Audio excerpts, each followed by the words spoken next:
Usidhani kila anayesema Mungu amesema ametumwa na Mungu kwenye maisha yako. Hizi ni red flags ambazo hupaswi kuzipuzia ukiwa kwenye mahusiano ya Kikristo. Ya kwanza, anamtumia Mungu kukuendesha. Mtu wa aina hii huwa anatumia kigezo cha Mungu amesema kuendesha au kudhibiti maisha yako kwa namna fulani. Kama Mungu anaweza kumtumia yeye kumpa confirmation juu ya jambo fulani, basi the same way anaweza kukutumia hata wewe, especially juu ya masuala ya mahusiano na confirmation juu ya nani unaweza kukaa naye. Tabia zake haziendani na imani yake. Tunaamini mtu ambaye anamheshimu na kumjua Mungu, basi matendo yake yatareflect imani yake. Unakuta huyu mtu ana tabia ya uongo na ni tabia ya endelevu, ana tabia ya hasira, ni mkatili, ni manipulative. Hii ni red flag kubwa ambayo unatakiwa kuizingatia. Haheshimu mipaka yako. Kama mtu anamheshimu Mungu, pia anaweza kuheshimu mipaka yako, mipaka ya kimwili, kihisia, ya kingono, maamuzi. Pia hataweza kukushinikiza juu ya kufanya chochote ambacho huwezi kukifanya ukiwa kama Mkristo. Kama mtu anakuzuia wewe kuwa karibu na watu ambao unawapenda, hasa marafiki na familia,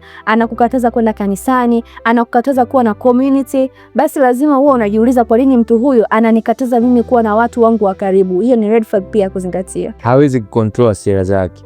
Mtu wa aina hii anakuwa hana uwezo wa kudhibiti au kujitawala yeye mwenyewe. Anaweza akakupiga, akakufungia au akakutukana kama ni mtu mwenye matusi. Hiyo yote ni kigezo cha kuonyesha kwamba huyo mtu hajasimama vizuri na Mungu. Hamna maadili na misingi ambayo imefanana. Mnaweza msiwe dhehebu moja, as long as mna imani moja, wote mnamwamini Kristo, basi kuna misingi lazima ifanane. Kama misingi ya kindoa, ya kifamilia, ya kifedha, ya malezi, lazima uzingatie kwamba huyo mtu ambaye unakuwa naye kwenye mahusiano mna misingi ambayo inaendana. Hatimizi ahadi zake. Mtu huyu anakuwa hana uwezo wa kulisimamia neno lake pale ambapo atalisema. Anakuwa hana uwezo wa kufikia yale maamuzi ambayo mmekubaliana wote wawili, ambayo yanaweza kuwa na manufaa juu ya mahusiano yenu. Kwa hiyo mtu huyu anakuwa ni muongo, visingizio vingi, na pia anakuwa ni mtu wa kuahirisha sana mipango yenu ambayo mnakuwa mnapanga. Ni mtu ambaye hasapoti ndoto zako. Kama mna lengo la kuingia kwenye ndoa, basi lazima uwe na mtu ambaye anaelewa wito wako na yuko tayari kukusapoti. Kwa hiyo lazima uzingatie kwamba mtu huyu anasapoti ndoto zako na malengo yako. Sasa je, ni red flags zipi ambazo umekumbana nazo kwenye mahusiano yako?